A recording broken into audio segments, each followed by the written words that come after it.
এলাম আর একটা fishing blog নিয়ে। চলুন তাহলে শুরু করি মাছ ধরা। আমি আস্তে আস্তে নামছি সেই কারণে জায়গাটা আসলে খুব বিপজ্জনক, খাড়া জায়গা।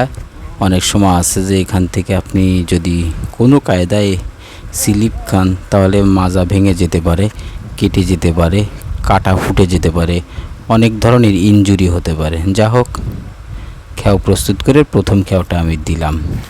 মাশাল্লাহ, চেষ্টা করেছি সুন্দর একটা খেয়া দেওয়ার।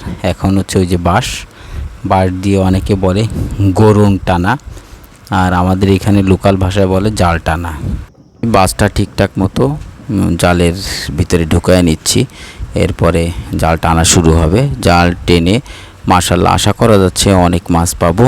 মূলত ঘন্টাখানেক আমি এইভাবে টানি, 4-5টা টান দেই। আপনাদের একটা টানই সাধারণত আমি দেখানোর সুযোগ পাই, কারণ দুই ঘন্টা 2.5 ঘন্টার এত লম্বা ভিডিও কেউ দেখবে না। আমি মোটামুটি 4-5 মিনিটের ছোট ভিডিও তৈরি করার চেষ্টা করি, যেন আপনাদেরও দেখতে সহজ হয় আর আমারও দেখাতে সহজ হয়। জাল টানতে অনেক কষ্ট হয়, বিশ্বাস করেন। জালে টানতে অনেক কষ্ট হয় কারণ নদীর এইখানে অনেক খাড়া। জাল টানা শেষ, আমি এখন ওই বাঁশটা বের করে রাখলাম। আর দ্রুত বের করবেন, জানি আপনার জালটা যখন ছাড়বেন, যেহেতু আপনি দাঁড়িয়ে যান, তখন আপনাকে দ্রুত বাঁশটা রেডি করে আপনাকে আসতে। জালটা সম্ভবত বেঁধে গেছে, হ্যাঁ জালটা বেঁধে গেছে। এখন জালটা ছাড়িয়ে নিচ্ছি। অনেক সতর্কতার সাথে জাল ছাড়াতে হয়, যেন ওইখানে মাছ থাকতে পারে। অনেক সময় ডুব দিয়ে, হ্যাঁ সত্যি আমাকে ডুব দিতে হবে পানির নিচে। আমি এখন ডুব দিয়েছি, আমি পানির নিচেই জালটা সুন্দর করে ছাড়ানোর চেষ্টা করতেছি, যেন জাল ছিঁড়ে না যায়। কারণ জাল ছিঁড়ে গেলে আমি আর আজকে মাছ ধরতে পারবো না। এই জন্য আমার যত কষ্টই হোক আমি চেষ্টা করি পানির ভিতর থেকে জালটা সুন্দর করে ছাড়ানোর। অবশেষে আমার মনে হয় জালটা ছাড়ানো হয়েছে। এখন আস্তে আস্তে আমি জাল তোলার জন্য প্রস্তুত হচ্ছি। দেখি কেমন মাছ আসে এবার জালে।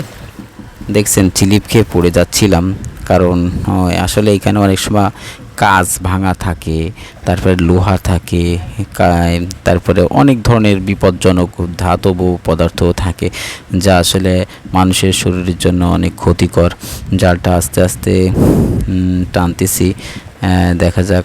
মাশাল্লাহ, আমার মনে হয় চিংড়ি মাছ বেশ ভালোই উঠছে। মাশাল্লাহ, চিংড়ি মাছ দেখেও আমার খুব ভালো লাগতেছে, কারণ বোঝাই যায় যে মাছ ওঠে। এবার জালটা আমার উপরে তুলে নিয়ে আসতে হবে, কারণ নিচেই আমি যখন জাল ঝাড়বো তখন মাছ চলে যাওয়ার সম্ভাবনা বেশি থাকে। জালটা পরিষ্কার করে নিলাম, জানি মাছগুলো স্বচ্ছ দেখায়। অবশেষে জালটা ফেললাম। এখন এই তো ওই যে দেখছেন, এই হচ্ছে চিংড়ি মাছ, হরিণা চিংড়া। আর জালে অনেক ধরনের ময়লা থাকে, বেশ ময়লার কারণে অনেক সময় ওই দেখেন বেশ চিংড়ি মাছ যে চিংড়ি মাছের লাফানো দেখতে আমার খুব ভালোই লাগে। দেখেছেন মাশাল্লাহ অসাধারণ সব চিংড়ি মাছ উঠেছে। এরকম চিংড়ি মাছ প্রচুর পাওয়া যায়, যে আধা কেজি, অনেক সময় 1.5 কেজি, মাঝে মধ্যে 1 কেজিও পাওয়া যায়। যারা অনেকক্ষণ ধরে আমার সাথে ভিডিওটি দেখছেন তাদেরকে শুভকামনা। চ্যানেলটি নিয়মিত এরকম অর্গানিক মাছ ধরার ভিডিও দেখতে সাবস্ক্রাইব করে আমাদের সঙ্গেই থাকবেন, এবং নিয়মিত দেখার জন্য লাইক, কমেন্টস ও শেয়ার করবেন। ভালো থাকবেন, সুস্থ থাকবেন, সুন্দর থাকবেন। আল্লাহ হাফেজ।